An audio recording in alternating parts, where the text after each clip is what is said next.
кеше мен бірінші күн блог жүргізуді бастадым ғой.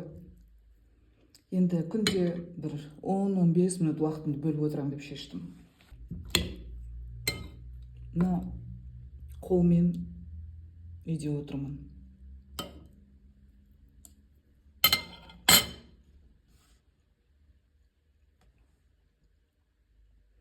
Бұрындары мен түсінбейтін едім адамдарға. Неге адамдар бір өздері отырып сөйлей береді деп, тамақ жеп отырып сөйлей береді деп. Біреулер ермек үшін отырады. Болмаса біреулер денсаулығының кішкене сыр бергеніне қарай отырады екен. Енді бұл әркімнің әртүрлі жағдайда өзінің өмірінің бір бөлшегін көрсету, болмаса блог жүргізу мақсатындағы қолға алған нәрсесі.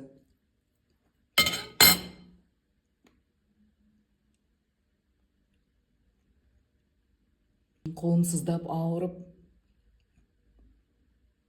таңға жуық кішкене мазалады. Ауа райына қарасам, далаға кішкене күн бұлттанған екен. Күн бұлттанған кезде сынған шыққан жер сырқырайды ғой.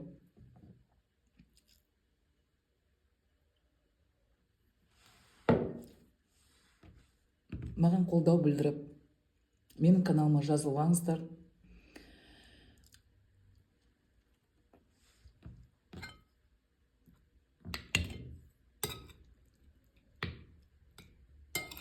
Осы жылы бізде күн өте жылы.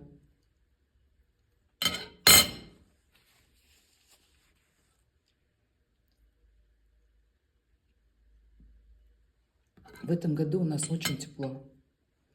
В прошлом году немного было холодно зимой, морозно. А в этом году только дожди идут, дожди. Вчера вот, например, было очень тепло, как будто весна. Позавчера то же самое было.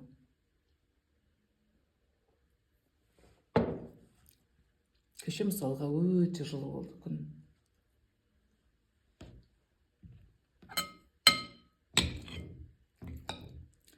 Баршаңызға тек жақсы күндерде жарқырап жүріңіздер деп тілеймін.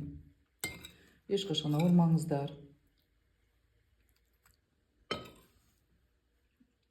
Ауырған жағдайда тез жазылып кететін жол берсін Құдай.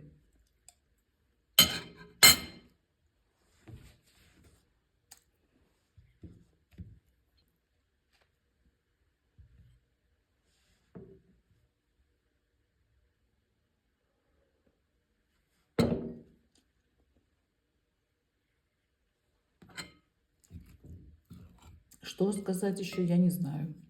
Басқа не айтарымды білмеймін. Өзіме жұмыртқа қуырып алдым. Жұмыртқа қуырып жеп отырмын. Ұйқыдан азанда ерте оянған жақсы, бірақ кейде біз жоспарлағандай болмайды. Түннің бір уағына дейін ұйқы келмейді. Сосын отырасың, телефон шұқылайсың, бір әдемі жақсы нәрселерді көресің, оқисың. Одан кейін сол таңға жақын көз ілінеді ғой. Бұрынырақта сөйлеп отырып, осылай видео түсір десе, ұрысып, ол не пәле, жеп отырып адам сөйлей ма деп айтар едім. Ал қазіргі уақытта күлме досқа келер басқа деген сөз осы екен ғой.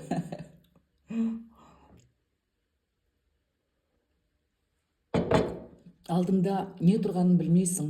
Сондықтан біреуге бір нәрсе айтар алдын кішкене ойланып сөйлеуіміз керек екен.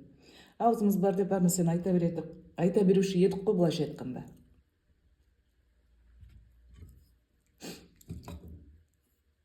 Сол адам болып қалу керек екен. Бүгінгі күнге сәттілік. Удачи всем во всем на сегодня. Әлі алда жолығамыз.